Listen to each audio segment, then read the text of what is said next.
Movie start होती है और एक होटल रूम में हम एक ओल्ड आदमी और एक यंग लड़की को इंटीमेट होते हुए देखते हैं। हमें पता चलता है कि वो आदमी एस्ट्रोफिजिक्स का प्रोफेसर है और उसका नाम है एड। वो लड़की उसकी पीएचडी की स्टूडेंट थी जिसका नाम था एमी। एमी और एड ये दोनों टीचर स्टूडेंट थे। उनके एज में बहुत ज्यादा गैप था पर फिर भी एक दूसरे से वो बहुत प्यार करते थे। एड फिर अपने काम से चला जाता है। एमी को उसके नेक्स्ट एस्ट्रोफिजिक्स के कॉन्फ्रेंस में मिलने की उससे बात करता है। अब हमें एमी के बारे में इसके बाद नेक्स्ट सीन में हमें एमी के बारे में बताया जाता है। हमें पता चलता है कि एमी एक्स्ट्रा अर्न करने के लिए मूवीज और टीवी शो में स्टंट वुमन का काम करती है जो काफी रिस्की था। एमी को ये पसंद था और इसे वो छोड़ने नहीं वाली थी। अब हमें 6 ईयर पहले का सीन दिखाया जाता है जिसमें हम एड को एमी से वीडियो कॉल पर बात करते हुए देख सकते हैं। एमी को एस्ट्रोफिजिक्स पढ़ा रहा था लेकिन एमी को एड का बोलने का तरीका, बात करने का स्टाइल बहुत अच्छा लगता है और धीरे धीरे उससे प्यार में पड़ जाती है। स्लोली एड भी उससे प्यार करने लग गया था। आगे जाकर फाइनली धीरे धीरे वो रिलेशनशिप में आ जाते हैं। एड ऑलरेडी मैरिड था, उसका एक बेटा और उसकी बेटी भी थी,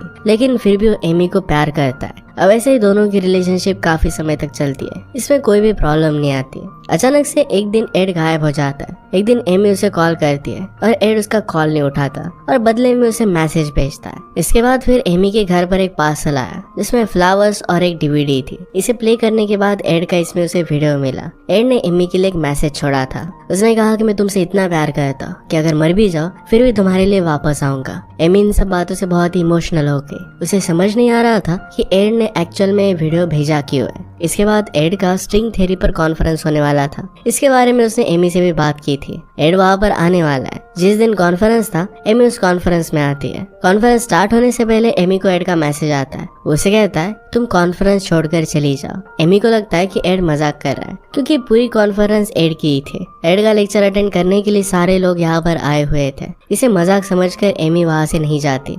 कॉन्फ्रेंस फिर स्टार्ट होता है और एक आदमी आकर बताता है कि प्रोफेसर एड की डेथ 1 हफ्ते पहले ही हो चुकी है और इसी वजह से हमारे बीच वो नहीं है। हमें उनके लिए प्रेयर करना चाहिए। ये सुनकर एमी के पैरों के नीचे से जमीन खिसक जाती है। वो हैरानी में कॉन्फ्रेंस से बाहर आई और एड को कॉल लगाती है। उसे फिर एक मैसेज आता है जिसे एड ने सेंड किया था। एड कहता है कि मैंने तुम्हें कहा था कि कॉन्फ्रेंस को अटेंड मत करना। इसके बाद एमी बहुत टेंशन में आ जाती है। एड के बारे में वो गूगल करने लग जाती है। उसे अलग अलग आर्टिकल सर्च करने के बाद पता चलता है कि एड की 1 हफ्ते पहले ही डेथ हो चुकी है।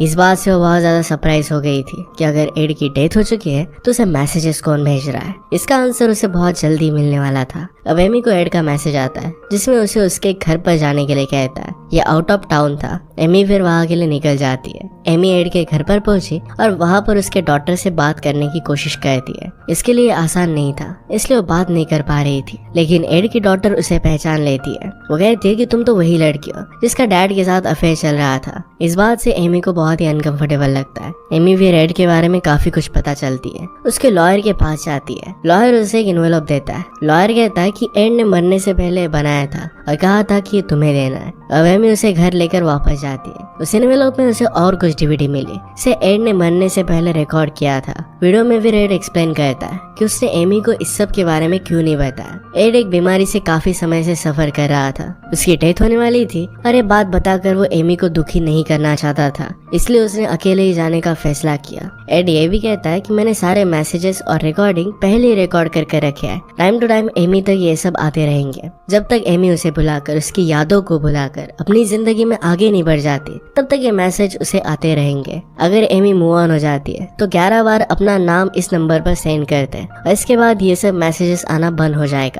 एक्चुअल में एड को पता था कि एमी उससे बहुत प्यार करती है और एड के जाने के बाद उसे बहुत बड़ा झटका लगेगा। उसकी डेथ से उसकी लाइफ बर्बाद हो सकती है, इसलिए एड ने पूरा सिस्टम बनाया था। एमी को अपने जाने के बाद भी लाइफ में आगे बढ़ने के लिए वो मदद करना चाहता था। एड ने एमी के स्टडी सिलेबस से रिलेटेड वीडियो भी बनाई थी जो कि उसे आगे पीएचडी में पास करने में मदद कर सके। एमी उसकी सारी बातें सुनती है पर उसे कुछ फर्क नहीं पड़ता। एड की यादों में वो डिप्रेस रहने लग गई। वो ऐसे स्टंट करने लग गए जिससे उसकी जान को खतरा था, जैसे कि स्कल्पचर मॉडलिंग। इस वर्क में सफोकेशन की काफी चांसेस थे। एमी को एड के काफी मैसेजेस आते हैं, इससे उसे लगता है कि एड कहीं नहीं गया है। अब एक दिन एमी उसी होटल में जाती है जहाँ पर वो और एड मिला करते थे। वहाँ की वेट्रेस एमी को एक लेटर देती है जिसमें एड का मैसेज था। उसे एक पार्सल भी मिला जिसमें एड का टी शर्ट था। टी शर्ट को पहनकर एमी उसी रूम में एड को याद कर सो जाती है। धीरे धीरे एमी अपना लाइफ में अच्छा करने लग गई थी। एक दिन उसे फिर से एक मैसेज मिला जिसमें एड एमी को एक जगह जाने के लिए कहता है। वहाँ एक इन्वेलॉप में एड का मैसेज था। इसमें वो एमी को एक पूरा घर गिफ्ट कर देता है। उसे उसी घर पर जाने के लिए कहता है। अब एमी वहाँ पर गई। एक आदमी एमी को उस घर के पास के नदी पर लेकर जाता है। एमी को कहता है कि एड उसकी बातें किया करता था। एड से मिलने के लिए काफी लोग आते थे, लेकिन वो ज्यादा अकेला रहना पसंद करता था। फाइनली एमी उस घर पर पहुंच जाती है जिसे एड ने अब उसे दे दिया था। आज एड का बर्थडे था और वहाँ पर पहुंचकर एमी को एक लैपटॉप मिलता है जिसमें वो वही रखी हुई डीवीडी डालती है। इसमें एड का और एक मैसेज था। एड वीडियो की स्टार्टिंग में एमी को कहता है कि तुम्हें याद होगा कि आज मेरा बर्थडे है, ये लैपटॉप मैं तुम्हें गिफ्ट करता हूँ। एड उसे एक कैफे में जाने के लिए कहता है जहाँ वो इसका बर्थडे सेलिब्रेट कर सकती है। एड एंड में उसे ये भी कहता है कि मैं चाहता हूँ कि तुम लाइफ में आगे बढ़ सको। जब तुम्हें लगे कि तुम आगे बढ़ चुकी हो तब अपने नाम से 11 बार इसी नंबर पर मैसेज कर देना। एमी उस कैफे में जाती है जहाँ पर एड ने उसे जाने के लिए कहा था। कैफे का ओनर एमी को बहुत अच्छे से ट्रीट करता है जैसे उसे जानता।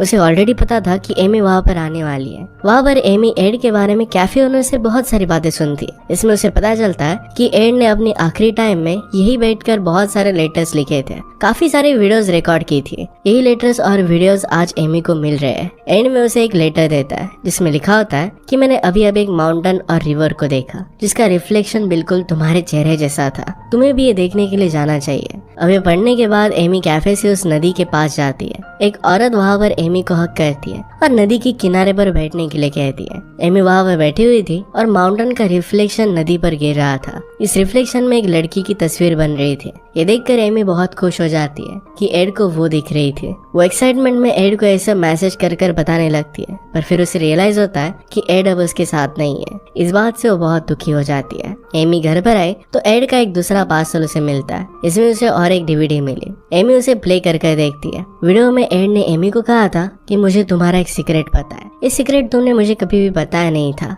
एड ने कहा कि मुझे पता है कि तुम्हारे डैड की डेथ एक एक्सीडेंट में हो गई थी। इस चीज के लिए तुम खुद को जिम्मेदार मानती हो।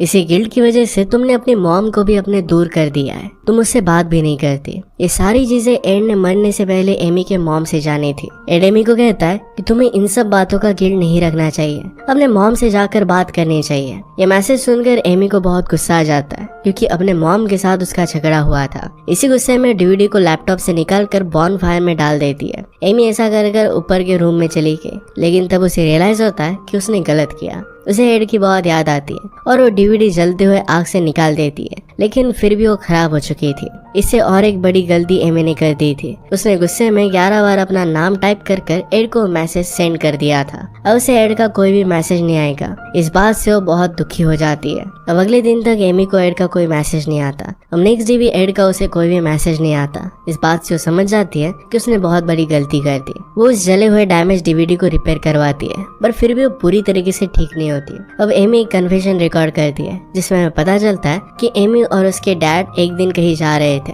तब एमी ड्राइव कर रही थी। जब एक्सीडेंट हुआ तो एमी कार से बाहर आ गए और उसके डैड कार में रह गए। एक्सीडेंट में फिर उनकी डेथ हो गई थी। इसी चीज की वजह से वो खुद को गिल्टी मानती है। अब एमी एड को एड के नाम से 11 बार मैसेज भेजती है ताकि वो वीडियोस और मैसेजेस उसके पास फिर से वापस आ सके, लेकिन ऐसा नहीं होता।